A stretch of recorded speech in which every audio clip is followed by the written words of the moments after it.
একটা মেয়ে যখন পরিবার, বাবা-মা, আত্মীয়-স্বজন সব কিছু ছেড়ে দিয়ে নতুন সংসারে আসে, শ্বশুরবাড়িতে যখন আসে, সে কিন্তু এটা শিখে আসে না যে খারাপ ব্যবহার, আলাদা হয়ে যাওয়া, এটা কিন্তু শিখে আসে না। যেটা শিখে আসে স্নেহ, মায়া, ভালোবাসা, আদর, যত্ন, আগলে রাখা, এগুলোই কিন্তু শিখে আসে।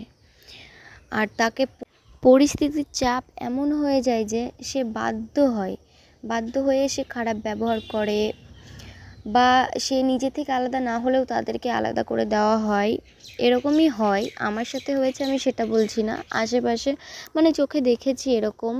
অনেকে আছে প্রতিবাদ করতে পারে না, আবার যারা প্রতিবাদ করে তারাই খুব খারাপ হয়ে যায়।